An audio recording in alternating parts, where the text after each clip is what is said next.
Assalamualaikum warahmatullahi wabarakatuh. Hari ini hari apa, Wi? Di situ ada Cenowi yang sedang tidur, dengar suara emaknya yang menggelegar, langsung bangun gitu kan. Dan ini hari Sabtu malam Minggu. Hari ini baru mau sarapan, padahal udah jam 10, setengah 10 ini baru mau sarapan. Menu hari ini tempe, tapi ini ada tempe aja sih, soalnya nanti ada yang mau apel dan dia suka banget tempe. Jadi ada sayur tempe itu untuk dia, karena dia cuma makan tempe doang, si ayang itu. Terus ada nih kubis kesenangan anaknya, Muti, adek suka banget sama ini pare. Terus air putih jelas. Terus sama ini tadi beli ayam goyang ngupin. Terus sama ini panel es pasti, dan karena PTH-nya lagi tinggi, sekarang lagi terapi kalsitriol gitu. Nah, akhirnya kita ngomongin PTH kan. Sambil makan kan nggak apa-apa kan. Jadi kemarin itu Muti cek PTH. Jadi kita mulai dari awal dulu ya. Awal itu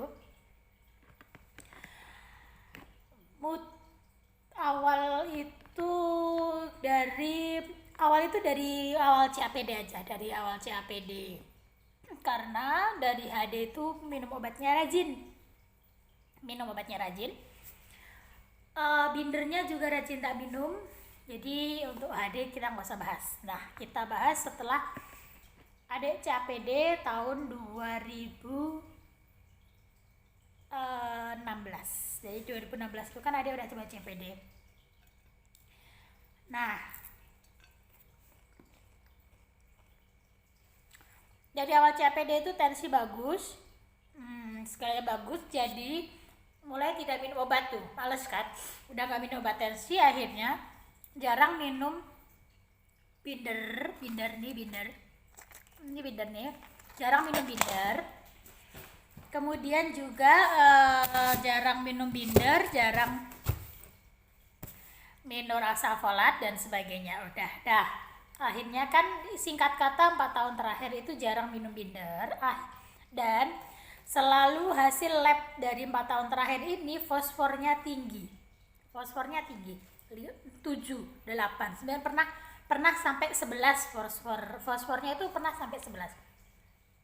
Nah, karena fosfornya sampai 11 itu bahaya sebenarnya kan. Dari awal kita sudah dikasih tahu bahwa binder jangan skip, karena jika fosfor tinggi nanti berpengaruh ke PTH. Dan PTH apa waktu itu nggak pernah cari tahu, pokoknya taunya PTH, nanti ke PTH tulang terus osteoporosis, nggak bisa jalan, lumpuh dan sebagainya.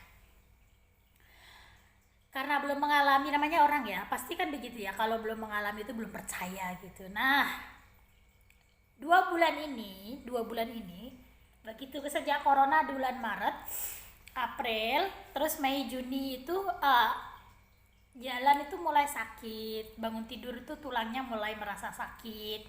Terus satu posisi agak lama itu jadi kayak sendinya tuh kayak ngunci gitu tau. Itu jadi pas bangun tuh susah banget. Dari jongkok berdiri itu susah, ke kamar mandi itu sekarang mulai susah gitu kan, dari 2 bulan yang lalu itu. Ceklah, karena sudah benar-benar tidak kuat, sampai yang 2 hari itu pincang-pincang bener. Kaki kiri itu buat napak sakit, nanti kalau udah nggak sakit ganti yang kanan buat napak itu sakit, jadi kepincang-pincang gitu. Singkat kata mengeluh lah sama dokter. Itu ingat banget tanggal 4 September itu ngeluh ke dokternya kan. Ke dokter waktu itu, dokter dokter, saya itu gini nih, kalau duduk begini berdirinya itu harus pakai tangan. Jadi kemarin itu benar-benar di depan dokternya itu sakit, bukan acting ya, memang sakit. Jadi duduk begini kan, di depan dokter tuh kan duduk begini, terus ngobrol-ngobrol, iya dok, kalau buat ini nih mau berdiri gini tuh, kamu terus mau berdiri gini itu tuh nggak bisa, jadi pegangan meja terus berdiri gini, gitulah ya pokoknya. Apa sih Owi ah. Nah gitu, jadi pas mulai gitu, oh iya, terus ditanya sejak kapan mulai sakitnya, terus apa aja yang sakit gitu kan. Jadi sakitnya tuh di bagian sendi-sendi, tapi bukan asam urat dok, beda rasanya. Bilang gitu kan. Terus kemudian juga ini dari sujud ke berdiri tuh kerengkangan banget. Kalau udah duduk di bawah untuk berdiri tuh susah banget, sakit, jadi kayak kaku gitu. Tulang sendi tuh kayak kaku gitu, jadi dia kayak ngunci gitu, dia tuh kayak nggak mau gerak-gerak gitulah. Nah udah kayak gitu ketemu dokter, ya udah cek PTH lah kita, ya kan. Udah cek PTH, ternyata tanggal 6 itu akhirnya cek lagi. Jadi pokoknya itu hari Rabu, terus Jumatnya itu pokoknya itu bukan Rabu ya, pokoknya itu Senin, pokoknya itu ceknya itu Senin. Bukan, pokoknya ceknya itu Rabu, maaf, ceknya itu bener Rabu, ceknya itu Rabu, kemudian datang lagi itu tanggal 6, pokoknya ketemu dokter Meta, itu dicek ternyata PTH-nya udah 2156, udah tinggi banget dan pas banget lah itu. Kalau tulangnya itu sudah mulai rapuh, mulai osteoporosis gitulah istilahnya kan gitu. Nah PTH-nya tinggi.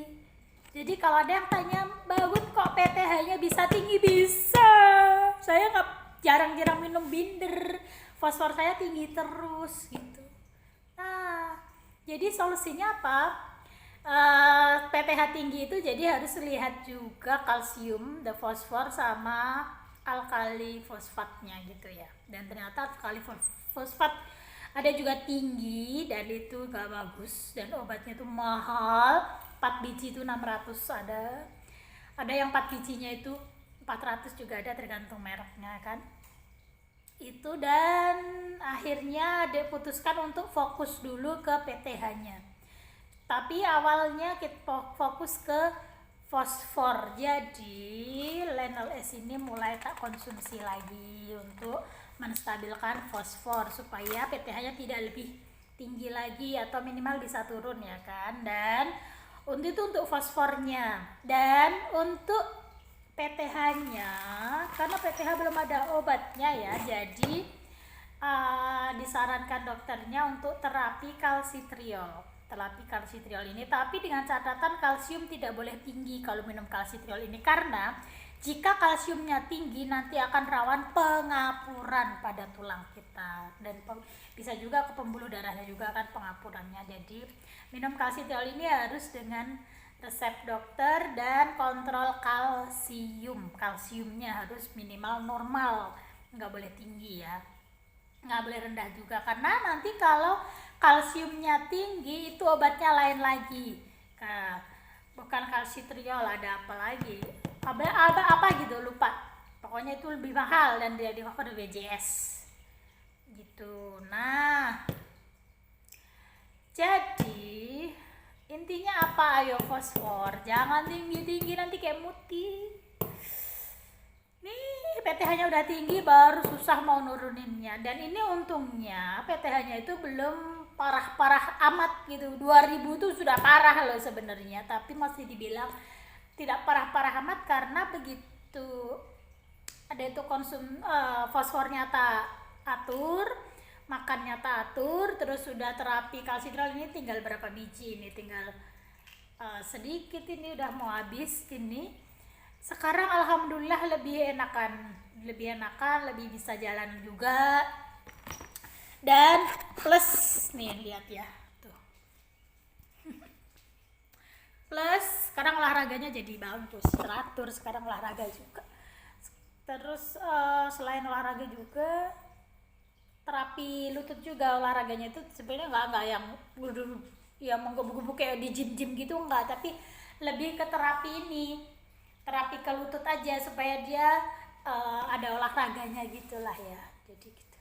Jadi solusinya kalau sudah PTH tinggi ya harus kontrol, terus cari tahu penyebab PTH tinggimu tuh apa, terus Terus juga ikuti saran dokter dan konsumsi juga vitamin D-nya itu. Kalau adik sekarang tuh sedang terapi vitamin D, karena ini kan vitamin D aktif ya. Gitu.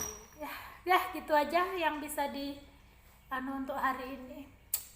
Sekarang mau makan dulu ya. Bye.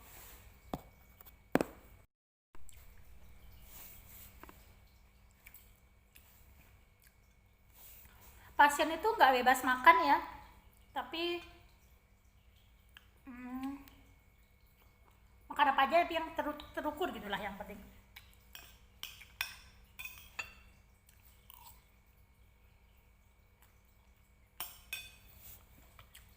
Bebas tapi ada batasannya. Kenali dulu tubuhnya. Kalau asam urat tinggi ya jangan makan sayur yang mengandung asam urat tinggi. Gitu. Ya. Kalau kalsiumnya kurang ya asupannya ditambahin yang mengandung kalsium gitu.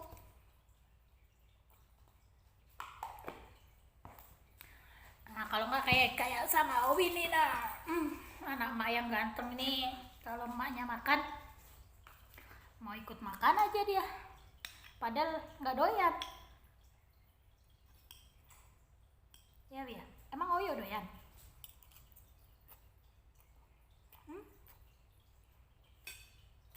Atau Owi mau makan ayam? Biasanya Owi nggak doyan ayam. Coba, nih. Nggak doyan? Itu ayam, Dek. Serius nggak doyan? Nih, suapin nih. Jangan dijilatin doang. Ih, kamu tuh kucing gak doyan ayam, ikan gak doyan, terus kamu doyannya cuma biskuit doang. Ih, kamu tuh kucing vegetarian apa? Gak doyan. Udah, sana main aja.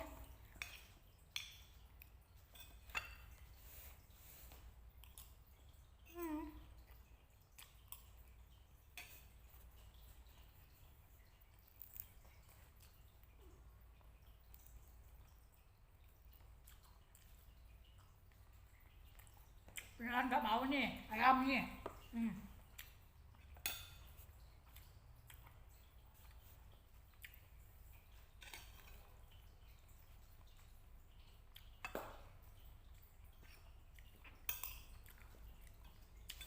Asupan adik kali ini ayam ipin upin. Sayurnya sayur pare sama sayur kubis.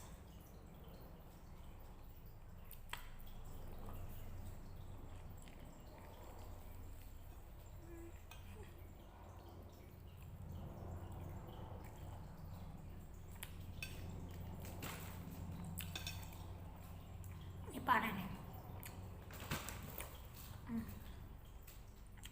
Kameranya di situ lupa.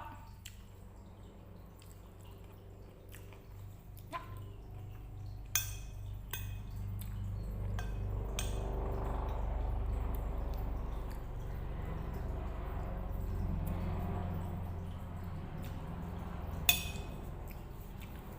Jangan lupa hindar fosfor. Ya kan?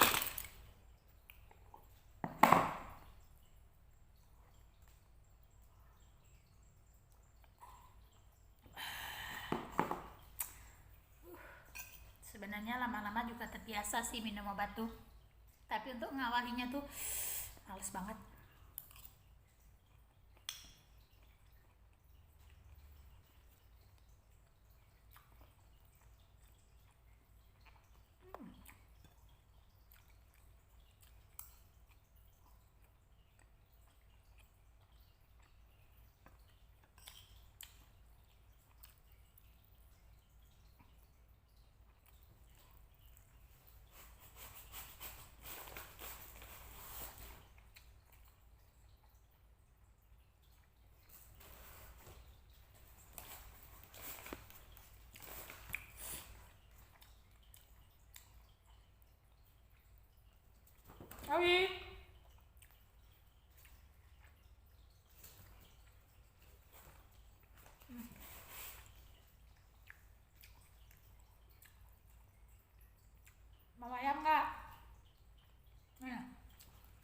Nih.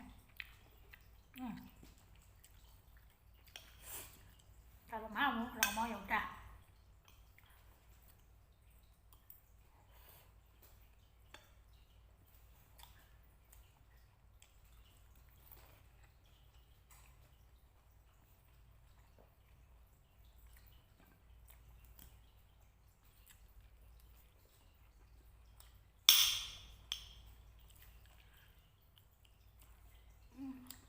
Gimana cara supaya makannya lahap?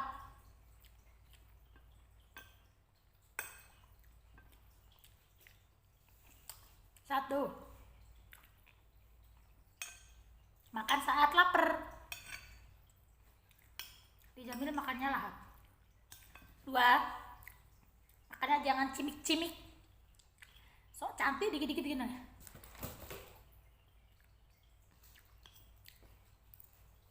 Makin lama makan makin enek, makin nafsunya keburu hilang. Udah makan aja.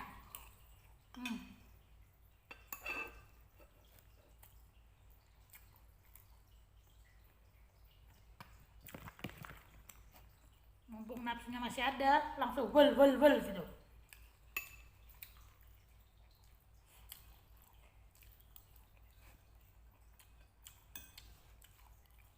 Nah, gimana kalau nggak punya nafsu makan?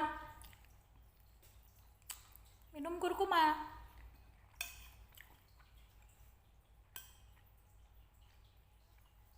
Kurkuma itu nggak cuma anak kecil doang loh. Kurkuma yang tablet juga ada.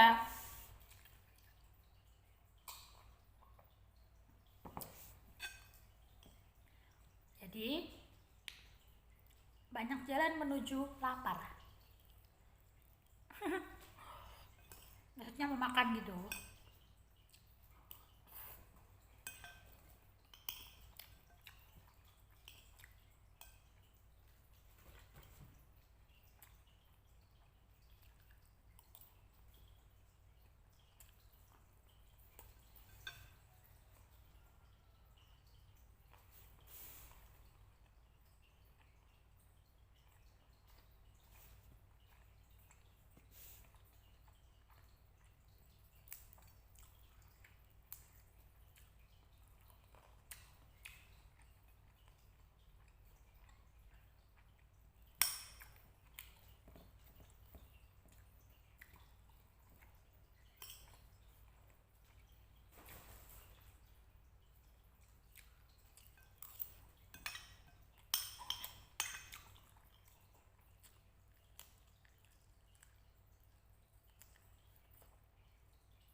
Alhamdulillah.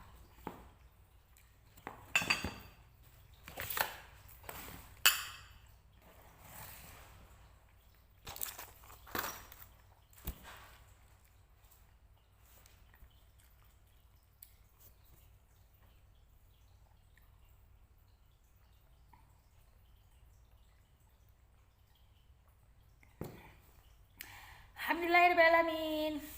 Sampai ketemu di makan-makan selanjutnya. Nanti ada pamer makan lagi ya. Jadi mau curhat. Ada yang tanya, Mbak, kamu tuh makannya banyak, kok besinya drop? Jadi makan banyak dengan besi drop itu beda, bukan beda apa ya? Pokoknya gini, makannya sih banyak, tapi kalau asupan yang dimakan itu nggak keserap tubuh gimana dong? Besinya ya drop dong ya kan? Ya kan. Jadi bukan maksud hati mau menyalahkan teh ya. 4 tahun ini kan minuman favorit adek itu adalah es teh tawar. Jadi 4 tahun ini tiada hari tanpa es teh tawar. Air putih itu enggak kemana-mana bawa es teh tawar. Nah, padahal teh itu mengganggu penyerapan besi pada lambung apa usus gitulah. Pokoknya intinya adalah bukan teh itu mengikat zat besi yang pada makanan ya, tapi mengganggu penyerapan, mengganggu usus untuk menyerap zat besi pada makanan gitulah pokoknya. Nah, makan banyak tapi besinya nggak keserap, otomatis dong ya besinya drop gitu loh. Jadi jangan salahkan udah makan banyak kok besinya drop gitu. Jadi yang salah itu pola makanku, makan minum teh gitu loh maksudnya. Jadinya penyerapan besinya itu tidak maksimal gitu. Jadi walaupun makanku sebanyak apapun, kalau besinya tidak terserap, percuma makan banyak gitu. Tapi alhamdulillah sekarang sudah tahu kok. Jadi sekarang minumnya sudah air es batu pakai air putih. Gimana nih?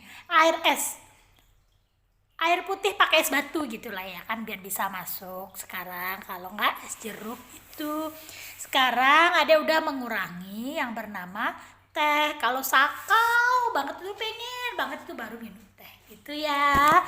Jadi terjawab ya, walaupun makan banyak belum tentu juga besinya terus selalu tinggi, tergantung itu besinya diserap atau tidak. Oke.